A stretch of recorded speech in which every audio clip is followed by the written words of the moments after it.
Hi everyone, my name's Lindsay and my paper is called Where is the Crime? The Absence of Non-Political and Non-Ideological Murder in Dark Tourism Scholarship. On the 20th of May 1999, police in the hitherto unremarkable rural South Australian hamlet of Snowtown entered a disused bank vault and discovered what proved to be the worst case of serial killing in Australian history. Inside the vault, they recovered 6 barrels filled with acid and the dismembered remains of 8 individuals alongside evidence of torture and murder. Further investigation led to discovery of a total 11 victims murdered between 1992 and 1998, with the remaining deposition sites in northern Adelaide, and 4 perpetrators led by ringleader John Bunting. Whilst not well known around the globe, the Snowtown murders were a media sensation in Australia, with extensive coverage about the gruesome nature of the killings and depictions of the victims emphasising their disadvantaged backgrounds and existence at the edges of society. This coverage culminated in the 2011 release of a film based on the killings. The nature of the crimes and media coverage led to surging interest in Snowtown. Though only one of the murders was committed there, none of the perpetrators or victims had any connection to the town, and the barrels had only been moved to the bank a month before discovery.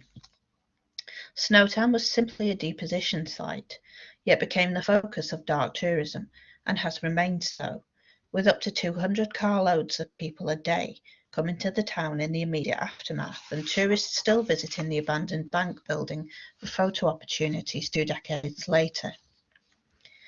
The situation in Snowtown is by no means unique or new. Dark tourism to sites related to serial killing, mass shootings, and other non-political and non-ideological murder dates back at least 2 centuries. Despite many recognised examples throughout history, the topic has received little attention from researchers, especially when compared with an ever-increasing body of work on dark tourism in almost all other forms. This paper will firstly seek to establish the subject as a legitimate form of dark tourism by giving a short outline of its history. It will then review the small body of relevant research which has taken place before arguing for further research by examining the impact of dark tourism on Snowtown, which has been divided between community members who see dark tourism as potentially beneficial and those who seek to erase reference to a dark past they believe unrepresentative of their hometown, none of whom have had any support from heritage or local government in reconciling these opposing positions. The paper will contrast academic responses to dark tourism in Snowtown with those at the site of the Port Arthur massacre in 1996 in Tasmania, where heritage professionals have been involved in management of dark tourism at the site. It is not within the scope of this paper to explore dark tourism related to murder more broadly, but to examine only non-political and non-ideological murder. To clarify, this means murder not caused by or linked to state-sanctioned or political and ideologically motivated murders, such as genocide, for example the Holocaust, political assassinations like President Kennedy and his brother Robert, state execution sites, and sites of terrorism such as the World Trade Center and the Bali bombing in Indonesia. Before turning to the main topic, it is important to establish what is meant by dark tourism. There is as yet no universally accepted typology or definition of the term, and it's beyond the scope of this paper to give full consideration to its meaning. The term was first introduced by Lennon and Foley in 1996 to mean the presentation and consumption by visitors of real and commodified death and disaster sites. Light described in 2017 that the term extends to all tourism linked to death, suffering, atrocity, tragedy, or crime. And Stone, a prominent researcher on the subject, defines it as the act of travel and visitation to sites, attractions, and exhibitions which have real or recreated death, suffering, or the seemingly macabre as a main theme. While there have been various other terms suggested for the phenomena, it is dark tourism and the definition originally posited by Lennon and Foley on which this paper rests. Since the 1970s, serial killing and mass murder has become something of a ubiquitous cultural phenomenon, with films, TV series, fiction and video games all based on the theme, as well as a recent rise in the popularity of true crime podcasts, documentaries and books since the release of podcast Serial and Netflix series Making a Murderer. It is easy to assume, therefore, that dark tourism related to the subject must also be a recent phenomenon. Excuse me. However, scholars observe an interest in murder dating back to at least the 16th century, and evidence demonstrates a longer history of related dark tourism than most would anticipate. In 1828, journalist James Curtis wrote of what we would now consider dark tourism in action at Dedham Vale in Constable Country, following the, at the time, infamous Red Barn murder. This continued for many decades, and visitors can still purchase a guide to the murder in the local shop or take a tour promoted by the AA. This was followed by the infamous 1888 Jack the Ripper case in Whitechapel, which immediately became and remains a popular dark tourism spot. Other examples from across the past 2 centuries around the globe include, in the 1840s, the first US case of the Bloody Benders, and in the 1890s in France, the Henri Landru case. In 1920s Germany, the Peter Kürten case, and in the 1940s in China, the Changxing and Changshan case. In 1950s America, the infamous Clutter family case made famous by Truman Capote in his book In Cold Blood. And moving into the second half of the 20th century, the 1970s Amityville horror case in the USA. In 1990s Canada, the Paul Bernardo and Carla Homolka case. In 1990s UK, the Fred and Rose West Cromwell Street case, which a lot of scholars have looked at. Again in the 1990s, the Dunblane and Columbine school massacres. And most recently in Amstetten in Austria, the Josef Fritzl case. While this clear history of murder-related dark tourism exists, the appetite amongst the public is clear, and I argue makes it worthy of research to understand the dynamics at play, including how best heritage professionals and other relevant practitioners can manage this to ensure the best outcomes for all stakeholders. Despite this public appetite and the existence of many practical examples worldwide, scholars have devoted little attention to the relationship between crime and dark tourism. Of previous works on the subject, Dalton's book Dark Tourism and Crime, written from a criminological perspective, largely focuses on political and ideological murders, though it does explore the Port Arthur massacre and the murder of musician John Lennon. He also briefly touches on Snowtown as what he labels undesirable dark tourism, which I shall return to later. Gibson's 2006 work on the relationship between serial killing and the US tourism industry drew some interesting conclusions, but Gibson acknowledged it was only an initial step, calling for further research. Other relevant research is summarised here and has dealt with various themes such as presentation of gender, museological presentations, interpretation and local government involvement. Notably, there's been little attempt to engage in key questions such as the motivations for this form of tourism, albeit dark tourist motivation isn't well understood more broadly, outcomes for those dark tourists and host communities, ethical debates about such dark tourism, the role of the media in creating demand, opinions of other stakeholders, why tourism related to some cases persists while in others it fades, how the passage of time impacts on the acceptability of such dark tourism, the role the heritage sector may have to play in managing the process, why this appears to be a largely Western phenomenon, and the impact of such dark tourism on place and placemaking. If, as Marcel asserts, dark tourism is the dirty little secret of the tourism industry, then it appears many would prefer this form of dark tourism be locked in Snowtown's bank vault, never to see the light of day. I noted earlier that in Dalton's book he titles his small section on Snowtown as undesirable crime-related dark tourism. But for whom is this form of dark tourism undesirable? the communities affected by it, or academics and other observers. In their work on dark tourism in Snowtown, Kim and Butler observed that a significant portion of residents were supportive of dark tourism, seeing it as an opportunity for economic revival of a town deeply impacted by the downturn in Australia's agricultural economy in the late 20th century. Local businesses were able to expand opening days from 3 to 5 days a week and develop new business opportunities due to increased visitor numbers. One local business owner wished to buy the bank building and open it as a museum and education centre, though was thwarted by her attempt by lack of political engagement. Those who objected to dark tourism tended to be longer-standing residents, citing ethical concerns and worried about the impact on the reputation of their hometown, though it was conceded that passage of time may assuage this to some degree.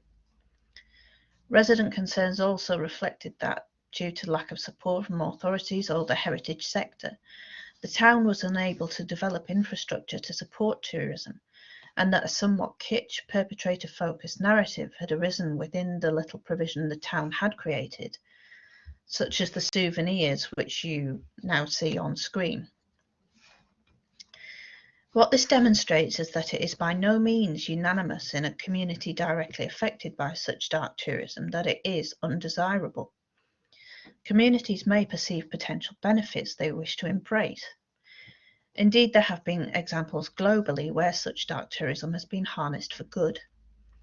Morales outlines the case of Taupo in New Zealand, which, following the murder of British backpacker Karen Aim in January 2008, turned dark tourist attention to positive effect by creating the Karen Aim Memorial Working Group, which engaged with a range of stakeholders to fundraise, set up a memorial, and create ongoing art scholarship in Karen's name, working both in Taupo and her home of the Orkney Islands.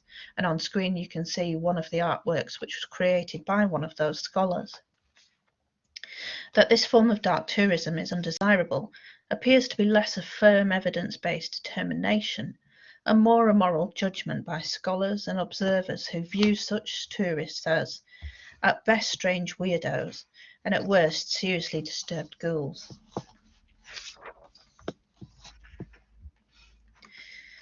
Why does it matter that academics and the heritage sector engages with dark tourism of this type? Set in context against other forms of heritage and dark tourism, it seems like a relatively controversial and niche area, perhaps better left to public authorities to engage in demolition or repurposing of sites, as seen in the aftermath of the Cromwell Street and Soham cases in the UK or the Fritzl case in Austria. Some insight into why it matters is gleaned by contrasting outcomes at Snowtown with those at the site of the 1996 Port Arthur massacre in Tasmania, which demonstrates outcomes directly impacted for the better where efforts are made to understand and provide for dark tourism, and where heritage professionals and other stakeholders were involved in decision-making about and management of sites.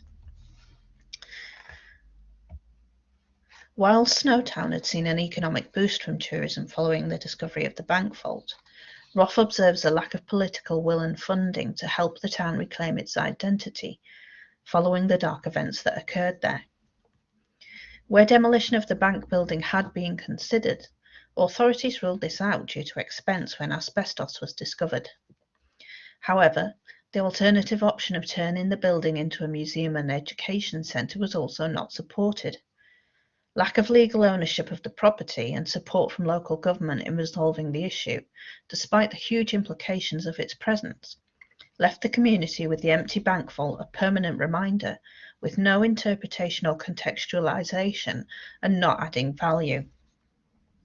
Locals were left to manage polarized opinions and competing claims of ownership over Snowtown's reputation and heritage in attempting to cope with the attention their community was receiving, without any support in reaching a sensitive compromise which would allow the community to benefit from tourist attention in an ethical and appropriate manner.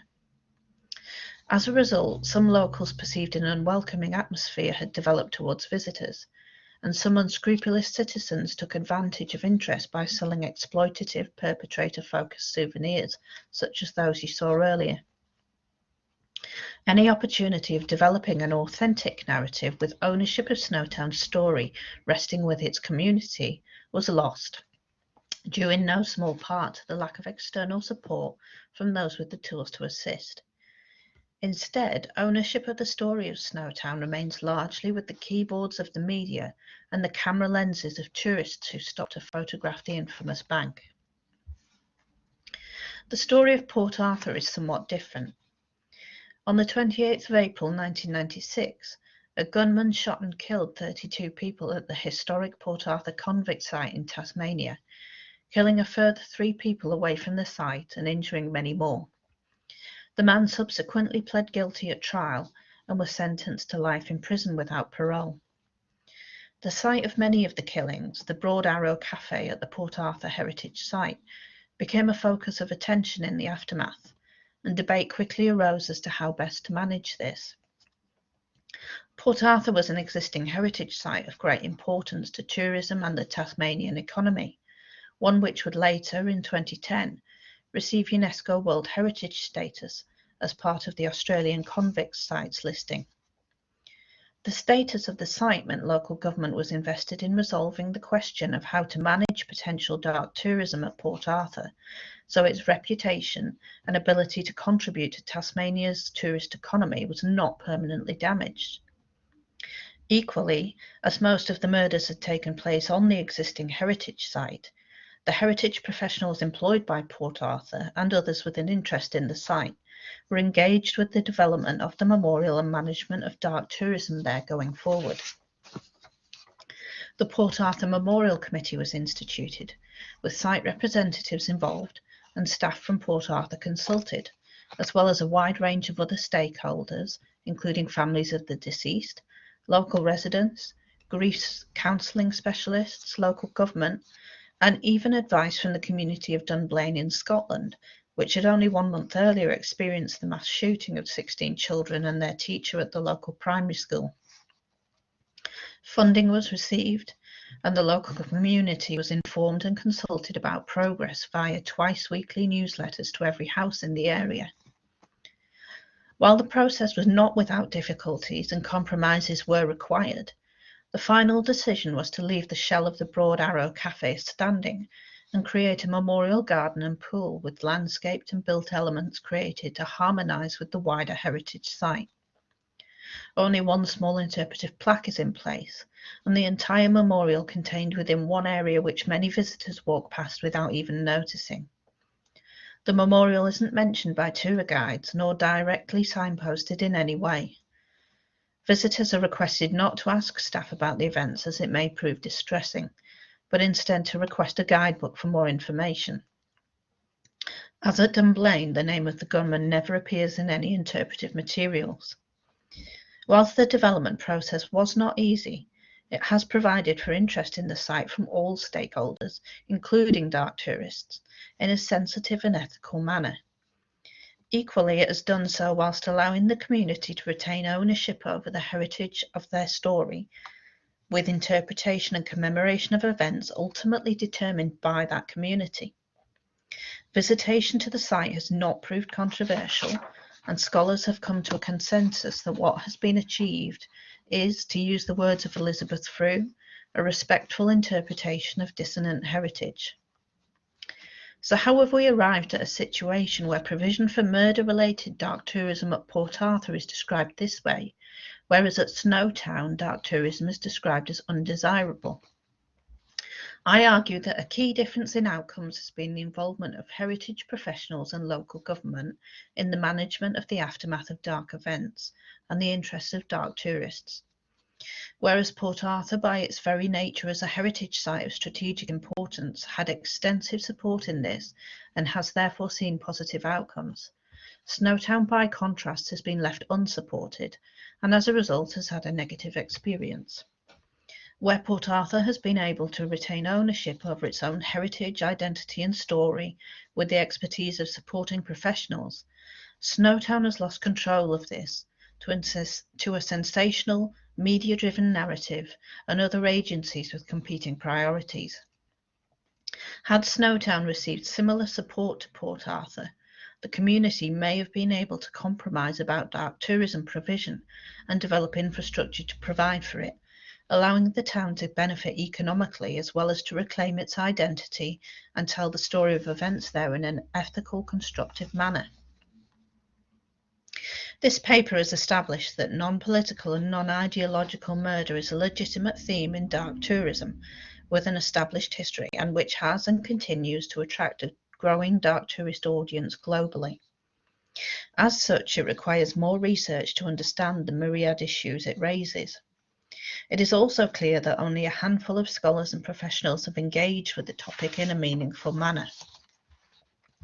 However, as this paper demonstrates, where the heritage sector and other professionals are engaged with communities coming to terms with the aftermath of such dark events, the outcomes are more likely to be positive, as evidenced at Port Arthur, enabling communities to negotiate contested claims over their heritage and ethical debates, retain ownership over their own heritage and identity, reach acceptable compromises about provision for dark tourism, develop the necessary infrastructure to support this, and benefit economically if and when appropriate.